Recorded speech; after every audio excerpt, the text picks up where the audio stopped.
Assalamualaikum warahmatullahi wabarakatuh. Kembali hari ini kita ngaji Hikam Melayu, kitab Futuhul Arifin fi Bayani Amalis Salikin wal Wasilina ila Allah Ta'ala. Hari ini kita masuk ke hikmah yang ke-11. Bismillahirrahmanirrahim. Alhamdulillahirabbil alamin wassalatu wassalamu ala sayyidina wa nabiyina Muhammadin wa alihi wa ashabihi ajma'in. Qala al-muallif rahimahullah ta'ala wa nafa'ana bi ulumihi wa bi ulumi aslafihi fid dharain amin. Kemarin terakhir membicarakan soal uzlah. Nah, jika dengan uzlah itu penyakit batin masih belum hilang, maka disinilah musannif menerangkan sebab-sebabnya dengan katanya. Nah, ini hikmah yang ke-11 ini berkaitan dengan sebab-sebab penyakit batin atau penyakit hati. Kaifa yashruku qalbu suwarul akwan muntabi'atu fi mir'atihi. Kaifa yashruku qalbu suwarul akwani muntabi'atu fi mir'atihi am kaifa yarhalu ila Allah wa huwa mukabbalun bi syahawatihi am kaifa yatama'u ayyadkhula hadratallah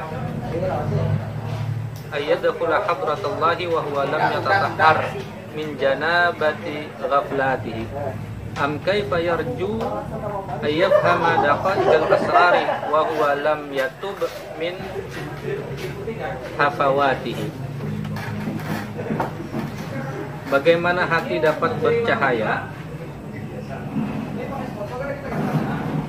sedang rupa-rupa akwan di sini diterangkan sebagai barang yang dijadikan Allah atau alam semesta ini.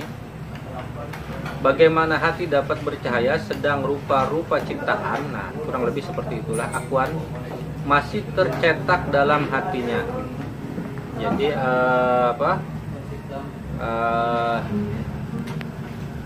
dunia, pemilau dunia itu masih melekat di hatinya.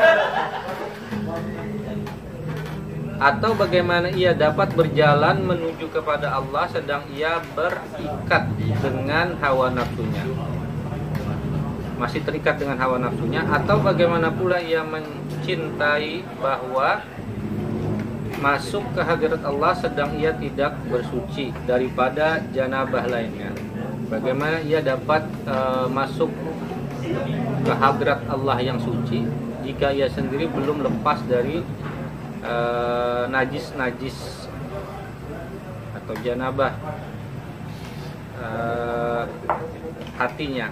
Atau bagaimana pula ia mengharap-harap paham ilmu rahasia yang halus-halus, memahami rahasia-rahasia pengetahuan, rahasia-rahasia amal yang halus, sedangkan dia tidak bertaubat daripada kesalahannya. Kita wajib beriktikad bahwasanya segala kainat atau segala ciptaan itu atau segala makhluk Allah itu tidak dapat membekaskan. Jadi akidah kita, akidah yang benar menurut Ahlus Sunnah wal Jamaah, meyakini bahwa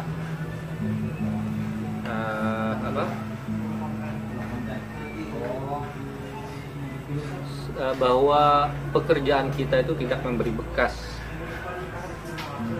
Segala kainat, segala ciptaan termasuk pekerjaan kita itu juga tidak memberi bekas, tidak memberi pengaruh kepada hasil. Tak ada yang memberikan manfaat atau mudarat selain daripada Allah. Jadi hanya Allah yang mampu memberikan manfaat dan mudarat.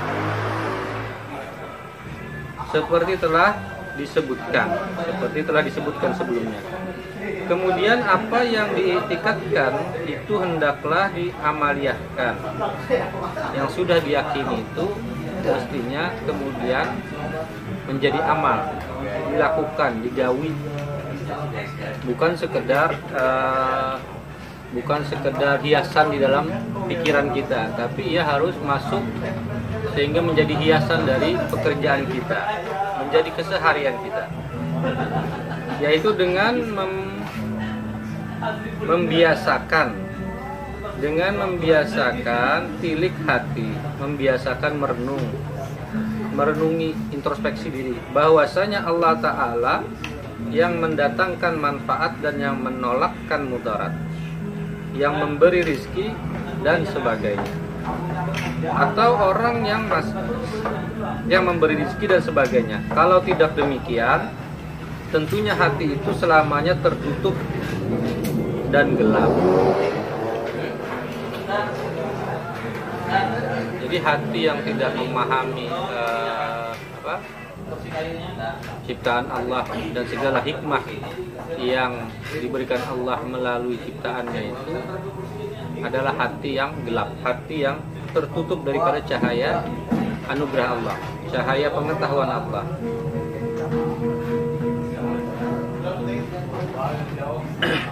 Atau orang yang masih tinggal nafsunya yang tidak baik, ia tak dapat berjalan menuju kepada Allah karena ia masih terikat dengan dunia. Atau orang yang masih banyak lalai daripada mengingatnya, lalai daripada mengingat Allah, lalai daripada perintahnya, lalai daripada mengerjakan perintah Allah. Dia tak dapat masuk ke hadirat Tuhan, tidak dapat berhubungan secara langsung tanpa hijab jika masih melekat di dalam dirinya itu dunia dan dosa-dosa, syahwat dan seterusnya.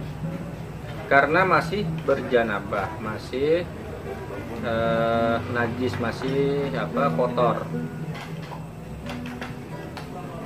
Dan tiap-tiap orang berhadas besar itu, yang berjanabah itu, tidak boleh masuk ke dalam masjid untuk beribadah kepadanya. Atau orang yang belum bertaubat daripada segala dosa dan kesalahan, dia tidak dapat mengerti ilmu rahasia seperti apa yang diberikan Allah kepada orang arifin. Jadi orang berhadas besar saja, janabah, belum mandi wajib, itu kada boleh masuk masjid. Ini perumpamaan, ini dikiaskan atau diumpamakan sama dengan orang yang memiliki dosa besar di hatinya, masih kotor hatinya, tidak akan mampu berhadapan langsung dengan Allah dalam hubungannya yang murni, yang tidak terdinding lagi.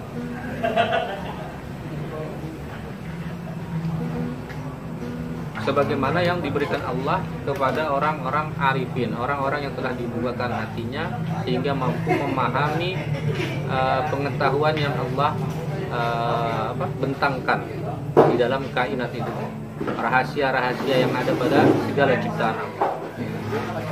Semua yang tersebut itu adalah perkara yang berlawanan, tidak bisa berkumpul selama-lamanya. Jadi yang suci dengan yang kotor itu tidak mungkin berkumpul di satu tempat yang sama.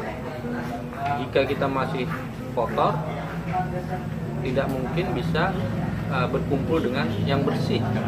Seperti itulah kurang lebih lah. Jika hendak mencapai kesucian itu, kebersihan itu, hindarkanlah lawannya, maka bersihkan dulu yang kotor. Kemudian musannif, dalam hal ini Syekh Ibnu Athaillah As-Sakandari, membicarakan tentang wahdatul wujud. Wah, ini perkara atau konsep yang menarik, yang biasa jadi bahan pembicaraan dalam kajian-kajian tasawuf falsafi lah. Atau kalau di wadah kita ini biasanya secara tradisional itu ada Tuhan yang menggandrungi lah pengetahuan gaib, ilmu sabuku lah, kayak itulah kurang lebih lah. Yaitu untuk menggemarkan bagi salihin. Nah, karena memang pembicaraan tentang wahdatul wujud atau kesatuan wujud ini biasanya digemari bagi orang-orang yang ingin mencari pengetahuan yang tersembunyi atau pengetahuan batin, atau para salik yang ingin sampai kepada hadrat Tuhan yang suci. Dia ini diperdapati dengan secara dauk. Jadi yang namanya wahdatul wujud itu menurut Muallim Haji Muhammad Sarni hanya bisa dirasakan secara dauk, secara intuitif atau secara rasa, di dalam perasaan, di dalam hati kita. Ya, itu dulu hari ini. Besok kita lanjutkan lagi hikmah yang ke-11, hikmah yang ke-14. Semoga ini bisa bermanfaat bagi kita, terutama dalam hal membersihkan diri daripada kesalahan-kesalahan, daripada dosa-dosa, jika kita ingin mendapatkan kesucian atau ingin mendekatkan diri kepada Zat yang Maha Suci. Demikian, semoga berfaedah. Wassalamualaikum warahmatullahi wabarakatuh.